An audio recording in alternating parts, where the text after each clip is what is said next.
করলা কত কেজি এটা? বেশি না, 30 টাকা দেন 1 কেজি দেন। 1 কেজি। হ্যাঁ 1 কেজি। আমার একটা কল আসছে, তার মাফে না। কথা কোন আমি মাপতাছি। এই তো সুযোগ, সামনাসামনি কম দে। আর তুমি তো কাছে ফোন করবা। আকবর ভাই তুমি আমার ক্ষমা করে দেবো। যাও যাও, তুমি আমার মাফে কম দিবা আর তোমার আমি ক্ষমা করে দিমু, তোমার আমি ক্ষমা করতাম না, যাও। মতি ভাই, হ্যাঁ পেজ আছে না? আছে। কত করিয়া?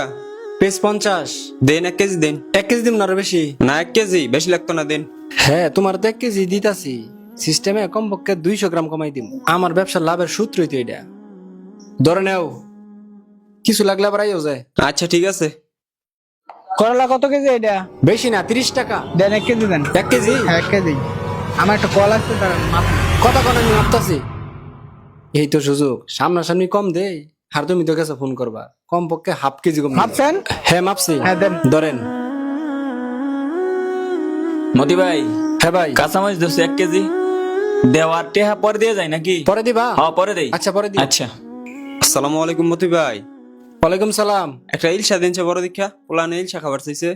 আর আমগর এলাকার কাণ্ড শুনছেন একটা। কার ঘটনা? নাজমুল মেয়ে আছে না, হ্যাঁ হ্যাঁ তো কারে জানি ঠয়া 10 লাখ টাকা লইছে। টেহা লইয়া এখন তো অসুখ। এই অসুখে মনে করেন যে আরো 5 লাখ টাকা বেশি গেল। মানুষের ঠকায় লাভ কি? কেউ ঠয়া কেউ দুনিয়া পারবে না। হাই হাই, আমি যে মানুষের ঠহাই, আমার কি হবো? সময় থাকতে সবার কাছে মাপ চাইতে হবে। দেন ইলশা দেন। এই যে লাও। একবার 4 কেজির মধ্যে 1 কেজি কম দিছিলাম। কি পরিমাণ ঠহাইছি মাপ চলো। কি অবস্থা, ভালো আছেন?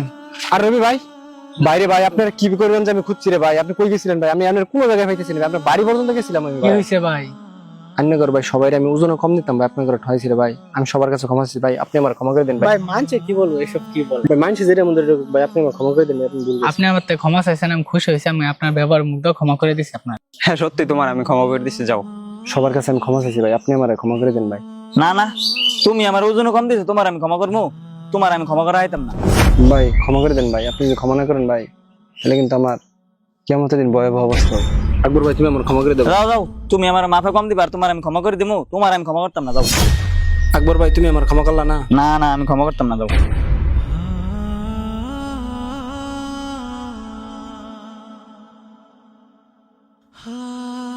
আকবর ভাই না ওইটা? একবার তো মাপ চাইছি, এখন আবার করলে ক্ষমা করাই নাকি? আল্লাহ ভরসা, যাইয়া মাপ চাই, ক্ষমা করলে আলহামদুলিল্লাহ। মাপ চামু, যদি আবার অপমান করে না যাইগা। আরে মতি ভাই, এদিকে হও, এদিকে হও। আকবর ভাই হাসি খুশি ডাক দিল, কারণ কি?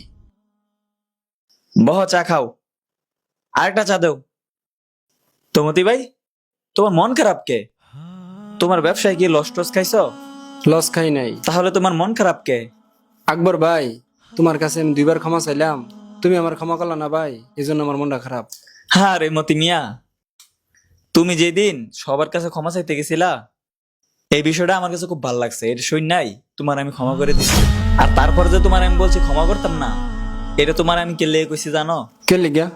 তোমারে দুনিয়াতে ক্ষমা করছি না, এর লেগে যদি তুমি কষ্ট পাও, এর লেগে যদি তুমি ছটফট করো, যখন মইরা যাবা পরকালে কেউ যদি তোমারে ক্ষমা করে না থাকে, তখন তোমার কি অবস্থা হবে? ওই দিন কি তুমি টাকা পয়সা দিয়া ঋণ শোধ করতে পারবা? কখনো সম্ভব না। ওই দিন তোমার ঋণ শোধ করতে গেলে তোমার নেকি তার দিয়ে দিতে হবে, আর না হয় তার গুনাহ তোমার নিতে হবে। এইটা বোঝানোর জন্যই তোমার ওই দিন ক্ষমা করি নাই।